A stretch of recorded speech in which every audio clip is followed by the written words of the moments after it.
ఈరోజు వాక్యాన్ని ధ్యానం చేసే ముందుగా చిన్న ప్రార్థన చేసుకున్నాం. ప్రేమగల మా కన్న తండ్రి, నీకు వందనాలు చెల్లిస్తున్నాం. నీవు మాకు నీ వాక్య ప్రత్యక్షత అనుగ్రహించి మమ్మల్ని ఆశ్రయించి మీ నామాన్ని ఘనపరుచుకున్నారని నమ్మి స్తుతిస్తూ యేసుక్రీస్తు నామాన్ని బట్టి వేడుకున్నాం మా పరం తండ్రి, ఆమేన్. యేసుక్రీస్తు వారి యొక్క పరిశుద్ధ నామలో మీకు అందరికీ కూడా నా హృదయపూర్వక వందనాలు తెలియజేసుకుంటున్నాను. ప్రభు కృప, ఆయన సంకల్పాన్ని బట్టి మీరందరూ కూడా క్షేమంగా ఆరోగ్యంగా ఉన్నారని ఆ దేవుని నేను స్తుతిస్తున్నాను.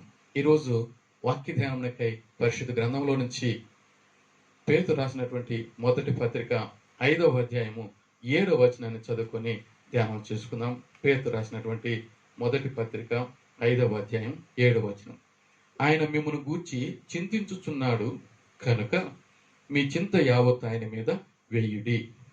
ఈరోజు దేవుని యొక్క వాక్యము అంశం గమనించినట్లయితే, నీ చింత దేనికి? ఈ భూమి జీవించేటువంటి మనుషులకు ఎన్నో రకాలైనటువంటి చింతలు ఉన్నాయి. దేవుడు మనల్ని ప్రశ్నిస్తున్నాడు, నీకు ఏ చింత ఉన్నది? చింత పరిశుద్ధ గ్రంథంలో గమనిస్తే ఎన్నో రకాలు ఉన్నాయి, లోకంలో చూస్తే ఎన్నో ఉన్నాయి. ఏ చింత అయినా కానీ ఆ చింత ఆయన మీద వేయమని తెలియజేస్తున్నాడు. ఒక ఊరిలో ఒక కుటుంబానికి చింతలోళ్ళు అని పేరున్నది. ఒక ఊరికి చింతలవారి పల్లె అని పేరున్నది. ఎందుకు ఆ పేరు వచ్చినదో ఏమో కానీ, బహుశా వారు చింతిస్తూ ఉంటున్నారేమో, అందుకే వారికి ఆ పేరు వచ్చి ఉంటుంది. ఆ ఊరికి కూడా ఆ పేరు వచ్చి ఉంటుంది. చింతలవారి పల్లెని, చింతలోల పల్లెని, చింతల పల్లెని, చింతలవారని ఈ రీతిగా పిలవబడుతున్నటువంటి ఊర్లు కూడా ఉన్నాయి. చింత అని గమనిస్తే ఎక్కువగా దుఃఖం ఉండుట, ఎక్కువగా ఆలోచించేట, విచారించుట, ఇవన్నీ కూడా మనం చెప్పుకోవచ్చు. దేవుడు ఒకటి చేయమని చెప్తున్నాడు, ఒకటి చేయొద్దని చెప్తున్నాడు. చింతించకుడి అని చెప్తున్నాడు. చింతించకుండా ఉంటే ఏమి చేసేవారిగా ఉండాలనేది తెలియజేస్తున్నాడు. ఒకటి, నమ్ముకొని ఆయన మీద భారం వేయాలి. రెండవది, ప్రార్థన చేయాలి. మూడవది, ఆయన స్తుతించాలి. చింతించకుండా చేయవలసినటువంటి కార్యాలు ఇవి. చింతించుకుడి అని చెప్తూ ఆయన మీద ఆ చింతలు వేయమని చెప్తున్నాడు. చింతించుకుడి అని చెప్తూ ప్రార్థన చేయమని చెప్తున్నాడు. చింతించుకుడి ఆయన స్తుతించమని చెప్తున్నాడు. ఈ లోకంలో చింతలను ముఖ్యంగా కొన్నిని మనం చెప్పుకోగలుగుతాం. అవి ఏమిటంటే లోకపు చింత అని. కొరింథీయులకు రాసిన మొదటి పత్రిక 7వ అధ్యాయం 34వ వచనాన్ని చదివినట్లయితే ఈ విధంగా ఉన్నది. కొరింథీయులకు రాసిన మొదటి పత్రిక 7వ అధ్యాయము 34, 33, 34 కూడా చదివినట్లయితే, పెళ్లి అయిన వాడు భార్యని ఎలాగ సంతోష పెట్టగలని లోక విషయమైన వాటిని గూర్చి చింతించుచున్నాడు. 34లో గమనిస్తే, అటువలనే పెళ్లి కాని స్త్రీయు కన్యకయు తాము శరీరమందును ఆత్మయందును పవిత్రాండయునుటకు ప్రభు విషయమైన కార్యముల గురించి చింతించుచుందురు గాని, పెళ్లి అయినది భర్తను ఎలాగ సంతోష పెట్టగలని లోక విషయమైన వాటిని గురించి చింతించుచున్నది అని రాయబడినది. అనగా ఇక్కడ లోకపు చింత అనేటువంటిది మనం చూస్తున్నాం. ఇంకొకటి, రెండవదిగా మనం చూసినట్లయితే 2వ సమూయేలు గ్రంథము 13వ అధ్యాయం 2వ వచనంలో ఈ మాట ఉన్నది. ఈ మాటను మనం గమనించినట్లయితే 2వ సమూయేలు గ్రంథము 13వ అధ్యాయం 2వ వచనంలో మనము ఈ విధంగా చదువుకోగలుగుతాం.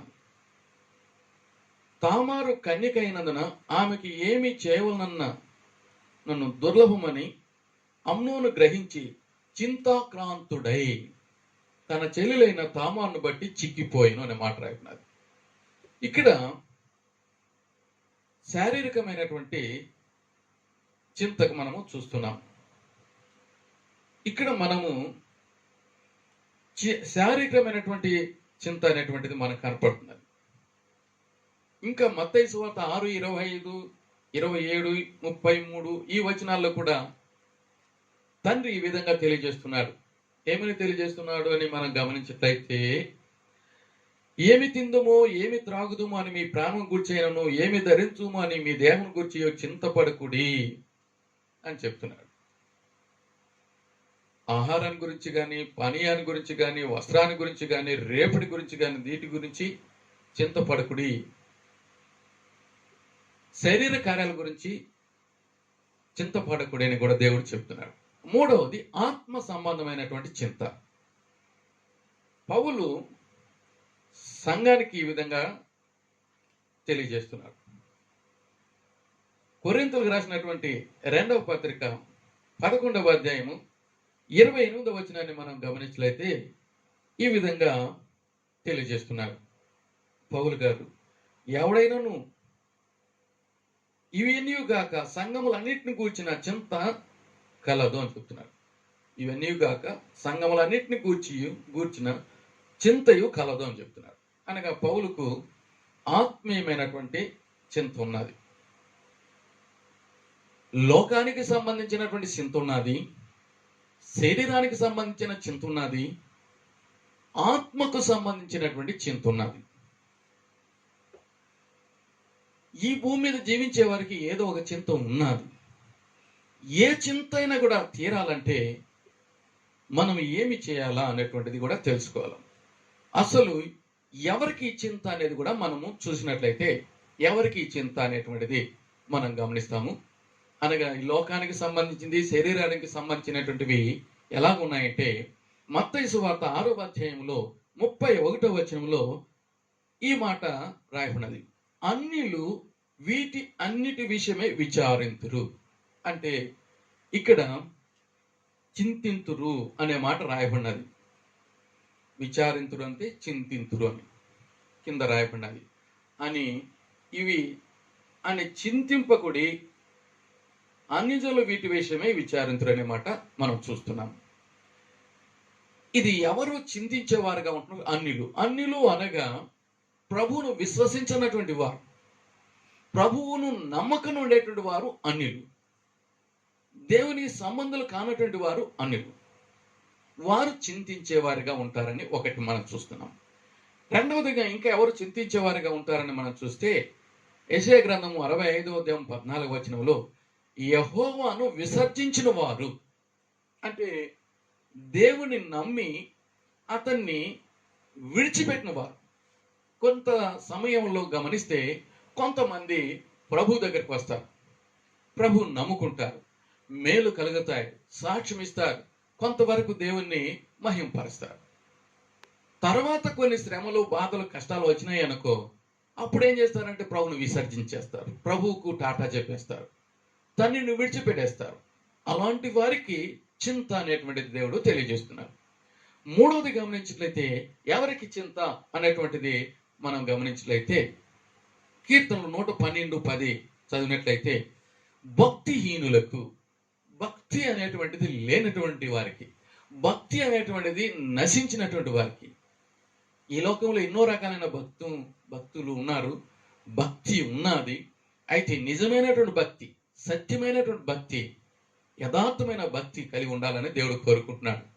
భక్తి హీనమైపోయినది. భక్తి హీనమైనటువంటి వారు ఏమవుతారంటే చింతించేవారుగా ఉంటారని మనం చూస్తున్నాం.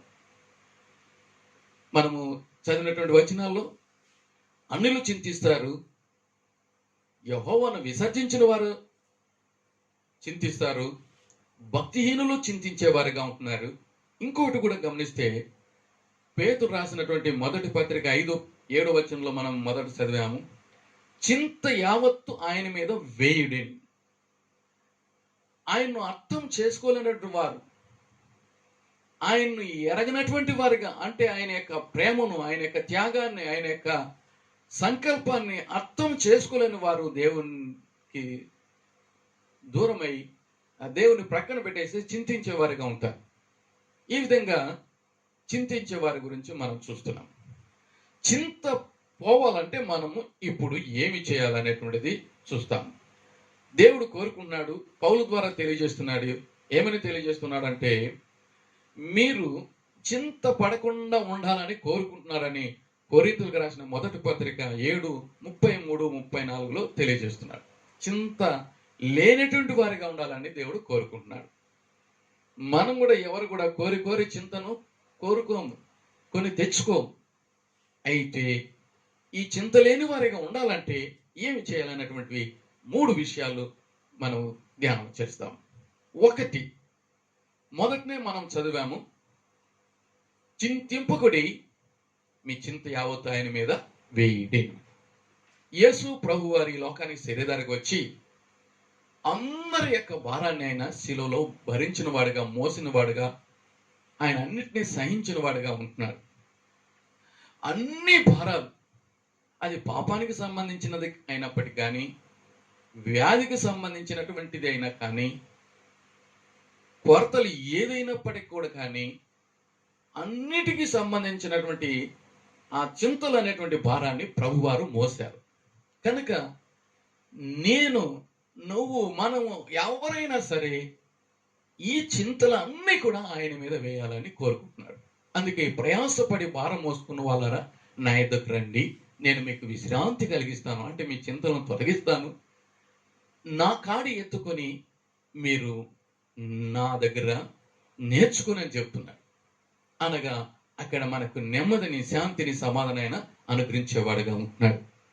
కనుక మనము మన జీవితంలో చింత లేని వారు కావాలంటే, చింతను మనము తొలగించుకోవాలంటే, మనకున్నటువంటి చింతను ఆయన మీద వేయమని చెప్తున్నారు. వేసినప్పుడే మనకు నెమ్మది ఉంటుంది, విడుదల ఉంటుంది, చింత లేని వారిగా ఉండగలుగుతాం. అందుకే చింత పడకుడి, చింత యావత్ ఆయన మీద వేయి. ఒకవేళ నువ్వు వేయకను ఉన్నావేమో, నీ మీదనే పెట్టుకుని ఉన్నావేమో, అది నీకు భారం అయిపోతుంది, దానితో నీకు ఎంతో కష్టం అయిపోతుంది, బాధ అయిపోతుంది. కనుక వాక్యాన్ని వింటున్నటువంటి నువ్వు, నేను, మనము అయినా సరే, ఎవరైనా సరే ఆయన మీద వేయాలని దేవుడు కోరుకుంటున్నాడు. ఒకసారి ఒక రాజ్యంలో ఒక విధమైనటువంటి పరిస్థితి ఏర్పడినది. బబులోను దేశము. ఆ దేశపు రాజు ఒక పెద్ద విగ్రహాన్ని నిలబెట్టించి దానికి సాగిలు పడాల. ఎవరైతే సాగిలు పడరో వారిని అగ్నిగుండంలో వేస్తారు. ఆ విధమైనటువంటి రూల్ పాస్ చేయబడింది. అన్యులందరూ కూడా సాగిలు పడుతున్నారు.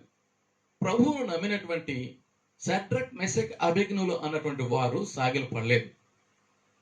కనుక వారిని బంధించి రాజు దగ్గరికి తీసుకొని వస్తున్నారు. రాజు ప్రశ్న వేస్తున్నారు, మీరు ఈ విధంగా నమస్కరించకపోతే, అంటే సాగిలు పడకపోతే మీకు కలిగేటువంటి శిక్ష ఏమిటో మీకు తెలుసును కదా అని అంటున్నాడు. మాకు తెలుసును. అయితే నా నుంచి మిమ్మల్ని ఎవరు రక్షిస్తారు ఇప్పుడు అంటే, మమ్మల్ని రక్షించుటకు మా రక్షకుడు, మాకు దేవుడు ఉన్నాడు అని తెలియజేస్తున్నారు. మరి మేము మీకు జవాబు చెప్పాల్సినటువంటి చింత కూడా మాకు లేదని తెలియజేసేవారుగా ఉంటున్నారు. వారికి ఎంత నమ్మకం ఉన్నది, వారు ఎంత దేవుణ్ణి ఆధారం చేసుకున్న వారుగా ఉన్నారు, ఎంతగానో వారు ధైర్యంగా ఉండేవారుగా ఉంటున్నారు. గమనించలైతే వారు దానియేలు గ్రంథం 3:16 ప్రకారంగా ఏ మాత్రము భయపడకుండా, చింతించకుండా ధైర్యంగా చెప్పేవారుగా ఉంటున్నారు. మేము నమ్మినటువంటి ఆ దేవుడు మమ్మల్ని రక్షించుటకు సమర్థుడు అని తెలియజేస్తున్నారు. అనగా వారు వారి యొక్క భారమంతా, వారి జీవితమంతా, వారి జీవితాలంతా కూడా, వారి భారమంతా కూడా, బాధ అంతా కూడా, చింత అంతా కూడా దేవుని మీద వేస్తున్నారు. ఆ రాజుకు ఇంకా కోపం ఎక్కువైపోయి 7 రెట్టింపు చేసి అగ్నిగుండంలో తోపిస్తున్నారు. వీరైతే అగ్నిగుండంలో పడి ఏమీ చింతపడక, బాధపడక దేవుని స్తుతిస్తూ వారు తిరుగుతున్నారు. ఏ హాని కూడా జరగలేదు. వారితో ప్రభువు ఉన్నాడు, దేవుడు వారితో ఉన్నాడు, దూతగా ఉన్నాడు దేవుడు. వేసినటువంటి వాళ్ళందరూ చూస్తున్నారు, ఆశ్చర్యపడ్డారు. ఓ యమ్మ, వీరి దేవుడు నిజంగా రక్షించుటకు సమర్థుడైన దేవుడు, వీరికి ఏమాత్రం కూడా చింత లేదు, వీరి దేవుడు గొప్ప దేవుడు, జీవం గల దేవుడు, మీరు బయటికి రండి అని చెప్పి వారు నమ్మినటువంటి దేవుణ్ణి ఎంతగానో యెహోవా దేవుణ్ణి ఘనపరుస్తున్నారు. ఈ దేవుడు జీవంగల దేవుడు, గొప్ప దేవుడు, మహిమగల దేవుడు అని రాజ్యమంతా కూడా ప్రకటన జరుగుతున్నది. ఈ విధంగా చింతలేని వారుగా ఉన్నటువంటి షడ్రక్ మెషక్ అబేద్నెగోలకు ఆ రాజు వలన ఇప్పుడు ఉన్నత పదవి కూడా వారికి దొరుకుతున్నది. గమనించినట్లయితే ప్రియ సహోదర సహోదరి, మనము ఏ బాధ కలిగిన, కష్టం కలిగిన, నష్టం కలిగిన, వ్యాధి కలిగిన, సమస్య కలిగిన, పోరాటం, ఇబ్బంది, నింద, అవమానం ఏది కలిగినా కానీ ఆ సమస్తము భరించేటువంటి ఆ పరమ తండ్రి మీద మనం వేసేవారిగా ఉండాలా. ఎప్పుడైతే మనం ఆయన నమ్ముతామో, నమ్మిన దానికి రుజువుగా ఆయన మీద మనం మోపినట్లయితే, ఆయన మీద వేసినట్లయితే దేవుడు మనకు ఆ భారాన్ని, ఆ చింతను తొలగించేవాడుగా ఉంటున్నారు. షడ్రక్ మెషక్ అబేద్నెగోలకు ఏ చింత కూడా లేదు. ఒక ఊరిలో కమ్మరి పని చేసేటువంటి ఒక వ్యక్తి ఉన్నాడు. అతడికి ఒక ఇల్లు ఉన్నది, ఇంటి ముందు ఒక చెట్టు ఉన్నది. ఆ చెట్టు చింత చెట్టు. ఇంట్లో ఏదైనా సమస్య వచ్చినా కానీ అవన్నీ కూడా బయట వచ్చేటప్పుడు ఆ సమస్యలన్నీ చెట్టు మీద వేసేస్తాడు, అలాగ తగిలిస్తాడు. ఇప్పుడు హ్యాపీగా ఇంటి నుంచి బయలుదేరి పనికి వస్తాడు. పని దగ్గర ఏదైనా కష్టాలు వస్తే, ఇబ్బందులు వస్తే, సమస్యలు వస్తే అవన్నీ కూడా ఇంటికి వెళ్ళేటప్పుడు ఆ చెట్టు మీద వేసేసి ఇంట్లోకి హ్యాపీగా వెళ్తాడు. ఇటు ఇంట్లోనూ అటు బయటను అతడు సంతోషంగా ఉంటున్నాడు, చింత లేనివాడుగా ఉన్నాడు. అందరికి ఆశ్చర్యము, ఎంత మంచిగా ఉంటున్నాడు ఈ వ్యక్తి. కారణం ఏమిటంటే, నాకు ఇంట్లో కలిగినటువంటి సమస్యలైనా, బయట కలిగేటువంటి బాధలైనా అన్నిటిని కూడా ఆ చెట్టు మీద వేస్తున్నాను. నేను ప్రభువును విశ్వసించిన వాడిని, భరించే నాథుడైనటువంటి, సమస్యలను పరిష్కరించేటువంటి దేవుడైనటువంటి ఆ ప్రభువు మీద నా చింతలన్నీ వేసేస్తాను. ఇప్పుడు ఫ్రీ అయిపోతాను, నేను సంతోషంగా ఉండగలుగుతాను, చింత లేనివాడిగా ఉంటున్నానని తెలియజేస్తున్నాను. ఈ కార్యం మనం కూడా చేస్తే ఏ సమస్య అయినా కానీ, ఏ చింత అయినా కానీ అది ప్రభు మీద వేసినట్లయితే ఆయన భరించేవాడు, మనకు విడుదల కలిగించేవాడుగా ఉన్నాడు. చింత లేని వారిగా ఉండేవారుగా ఉండడానికి దేవుడు సహాయం చేసేవాడుగా ఉంటున్నాడు. ఈ కార్యం చేసేదానికి దేవుడు తన కృపను మెండుగా మనకు అనుగ్రహింప చేయునుగాక. రెండవదిగా మనం ఎలాగా చింత లేని వారిగా ఉండాలంటే, ఫిలిప్పీయులకు రాసినటువంటి పత్రిక 4వ అధ్యాయము 6వ వచనంలో ఈ మాట ఉన్నది. ఫిలిప్పీయులకు రాసినటువంటి పత్రిక 4వ అధ్యాయము 6వ వచనాన్ని మనం గమనించలేతే ఈ మాట మనకి ఈ విధంగా తెలియజేస్తున్నారు. 6వ వచనాన్ని గమనిస్తే, దేని గురించి చింతపడకుడు కానీ ప్రతి విషయంలో ప్రార్థన విజ్ఞాపనల చేత కృతజ్ఞతాపూర్వకంగా మీ విన్నపములు దేవునికి తెలియచేయుడి అని ప్రభు వారు తెలియజేస్తున్నారు. రెండవదిగా చింత లేని వారిగా ఉండాలంటే మనము ఏ చింత అయినా సరే అది దేవుని మీద వేయడము, ప్రార్థన చేయడం, ఆయనకు మనవి చేసుకున్నట్టు వలన మనకు దేవుడు చింత లేని వారిగా దేవుడు చేసేవాడుగా ఉంటున్నాడని తెలియజేస్తున్నాడు. ప్రార్థించేటువంటి అనుభవాన్ని పరిశుద్ధాత్మ దేవుడు మనకు అనుగ్రహింప చేయనుగాక. ఎలాంటి కష్టాలు వచ్చినా సరే, ఎలాంటి వ్యాధులు వచ్చినా సరే, బాధలు వచ్చినా సరే, నిందలు వచ్చినా సరే, అవమానాలు వచ్చినా సరే, కొరతలు వచ్చినా సరే, ఏ వచ్చినా కానీ ప్రార్థించే వారిగా ఉండాలని దేవుడు తెలియజేస్తున్నాడు. ప్రార్థన మనకి ఏమి కలిగించేటువంటిదిగా ఉంటున్నదంటే, చింతల నుంచి తప్పించేటువంటిదిగా ఉంటున్నది. పరిశుద్ధ గ్రంథంలో మార్క్స్ వార్త 4వ అధ్యాయం 38వ వచనాన్ని గమనించినట్లయితే, శిష్యులు పడవలో ప్రయాణం చేస్తున్నారు. ఆ పడవలో కూడా ప్రభువారు అమరాన ఆయన నిద్రించేవాడుగా ఉంటున్నాడు. అక్కడ ఏమి జరుగుతున్నదని మనం గమనించినట్లయితే, మార్కు 4:38వ వచనం ప్రకారంగా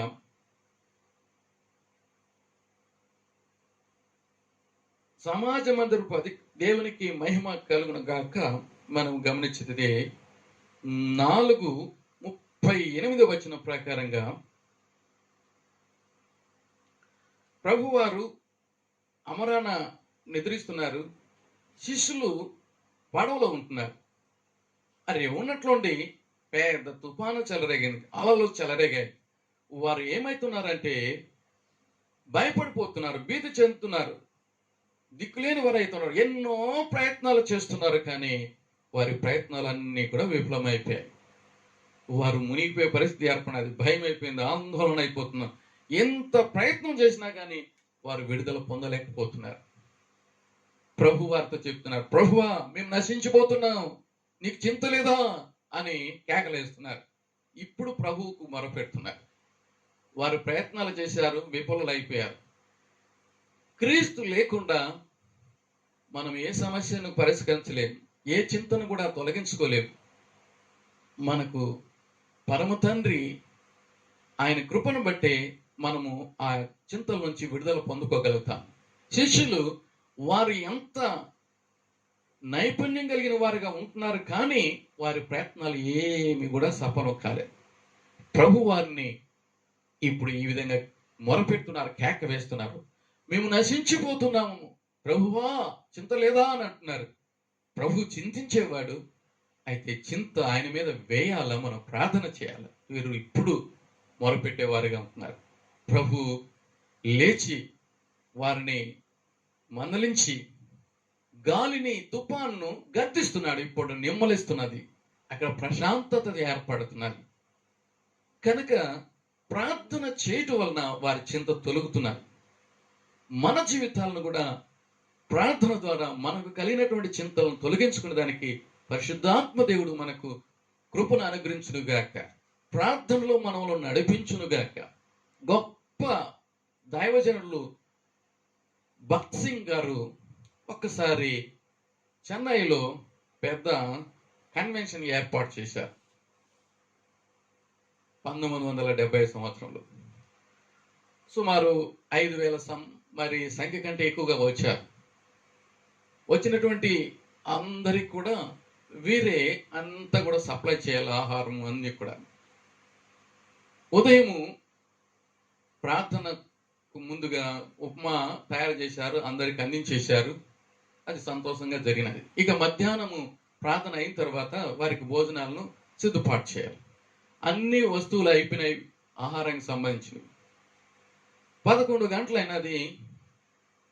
ఈ వంట చేసేటువంటి వారందరూ కూడా అయ్యగారి దగ్గరికి వచ్చి, అయ్యా ప్రార్థన ఇంకా కొంత సమయానికి ముగిస్తున్నది, ఇప్పుడు ఆహార వస్త్రాలు, ఆ యొక్క ఆహారపు పని మరి వస్తువులు ఏది కూడా లేవు, ఇప్పుడు ఏం చేయాలా అంటే, ప్రార్థన చేస్తాను, భయపడదండి, దేవుడు చూసుకుంటాడని అని చెప్పారు. వాళ్ళకి ఆశ్చర్యం అయిపోయింది. వాళ్ళకు ఒకే చింత, ఎట్లా దేవుడు చేస్తాడప్పా, 11 అయిపోతుంది, 12 అయింది. మరలా అందరూ వచ్చారు, అయ్యా ఇప్పుడు నువ్వు ఏమైనా బియ్యము వస్తువులు తెచ్చినా కానీ వంట చేసేది కూడా కష్టము, ఇంపాసిబుల్ అని చెప్పేసి వాళ్ళకి ఈ రకమైన చింత. అయ్యగారు చెప్పారు, గొప్ప ప్రార్థన పడినటువంటి భక్తుడు, భయపడద్దండి, దేవుడు చూసుకుంటాడు, ప్రార్థన చేస్తాను అని చెప్పి. వీలకంగా విచిత్రమైపోయింది, వీలకంగా చింత అయిపోయింది. ఆ చెన్నై పట్టణంలో అదే రోజున ఒక పెద్ద కోటీశ్వరుని కుమార్తెకు వివాహం నిశ్చయం మరి జరుగుతున్నది. వివాహ సమయానికి పెళ్లి కుమారుడు రాలేకపోయాడు. ఎంతో అక్కడ ఆందోళన ఏర్పడినది, చింత ఏర్పడినది, బాధ వ్యసనం ఏర్పడినది. ఆ కోటీశ్వరునికి చాలా బాధ అయిపోయింది, కుమార్తెకు ఈ విధంగా అయిపోయినదని. పెళ్లి వారందరికీ కూడా భోంచేయాలన్నా కూడా వారికి సంతోషం లేదు. ఆఖరికి ఈ భోజనాలన్నీ కూడా పడైనని చెప్తూ దిగులుగా ఉన్నప్పుడు అక్కడ ఒక దేవుణ్ణి నమ్మినటువంటి బిడ్డ, అయ్యగారు మీరేమీ చింతపడిన అవసరం లేదు, ఈ ఊర్లో గొప్ప మీటింగ్ జరుగుతున్నది, గొప్ప దైవజనుడు భక్త్ సింగ్ గారు ఉన్నారు, వారు ప్రార్థన చేస్తే గొప్ప కార్యాలు జరిగిస్తారు, మన చింతలన్నీ కూడా తొలగిపోతాయి అని చెప్పినప్పుడు ఈ కోటీశ్వరుని ఈ వ్యక్తి భక్త్ సింగ్ గారి దగ్గరికి తీసుకుని వచ్చినప్పుడు భక్త్ సింగ్ గారు వారి కొరకు ప్రార్థన చేశారు.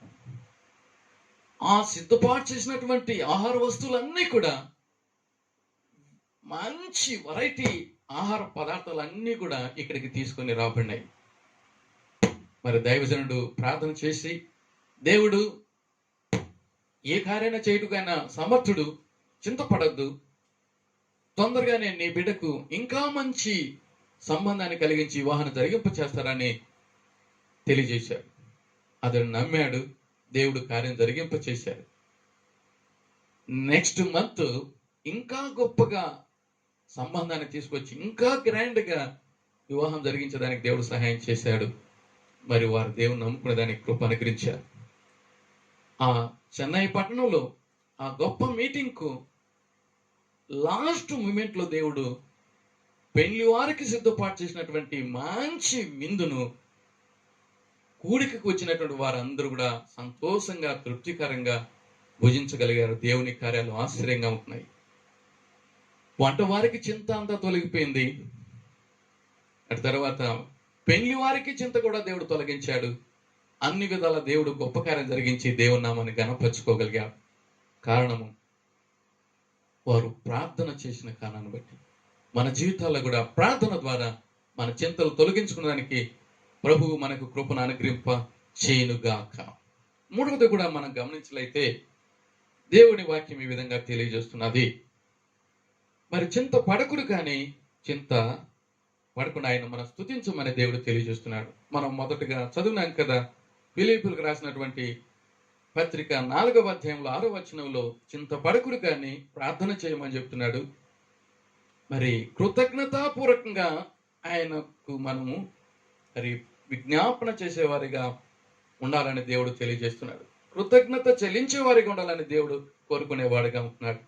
అలాంటి కృతజ్ఞత మనము కలిగిన వారిగా ఉండి ఆయన స్తుతించినప్పుడు దేవుడు మనకున్నటువంటి చింతలన్నీ కూడా తొలగించేవాడుగా ఉంటున్నాడు. దేని గురించి చింతపడకుడు కానీ ప్రతి విషయంలోనూ ప్రార్థన విజ్ఞాపనల చేత కృతజ్ఞతాపూర్వకంగానే మాట రాయమని మనం కృతజ్ఞత కలిగిన వారిగా ఉండి కృతజ్ఞత తెలియజేసే వారిగా ఉండాలని దేవుడు తెలియజేస్తున్నాడు.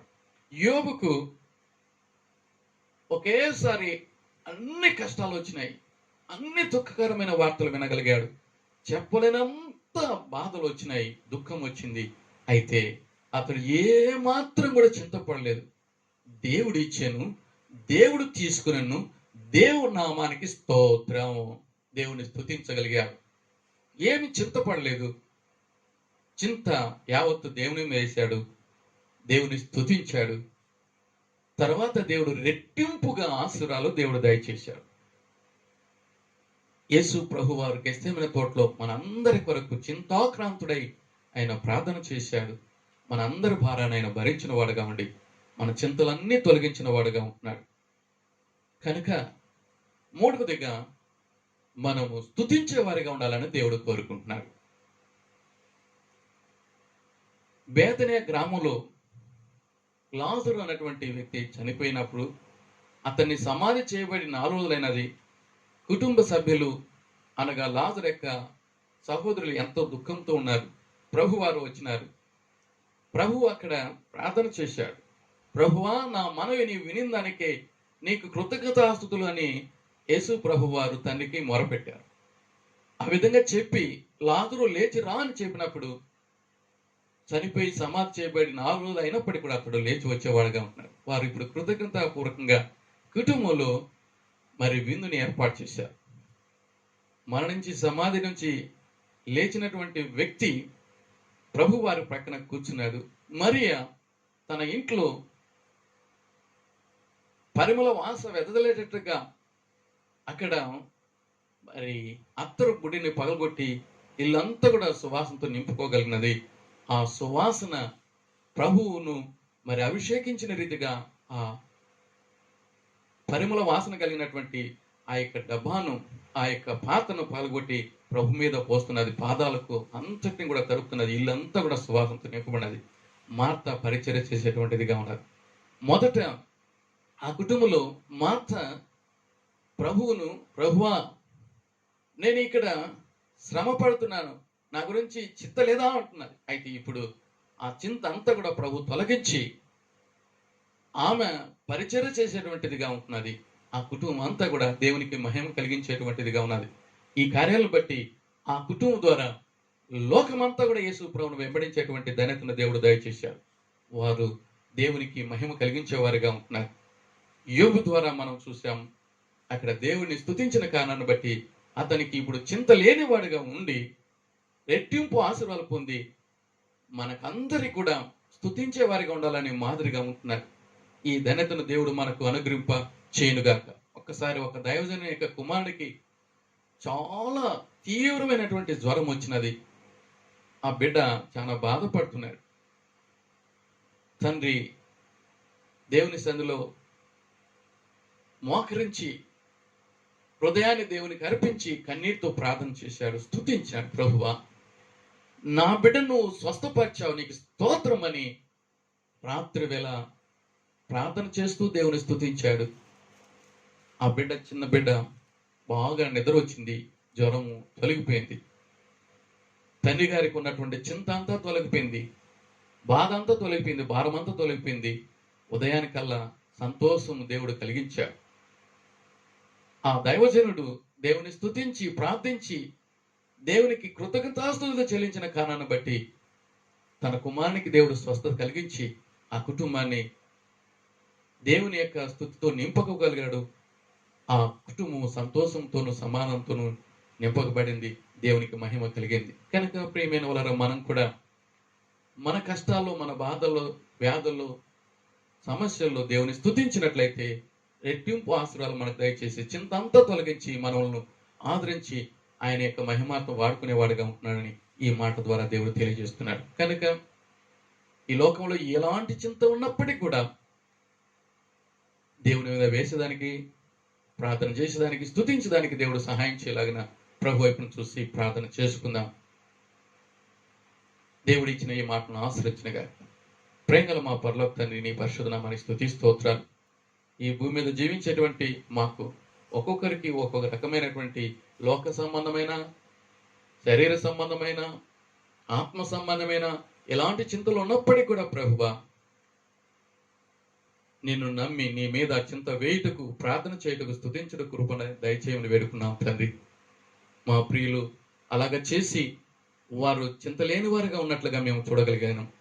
అందుకై నీకు వందనాలు తండ్రి.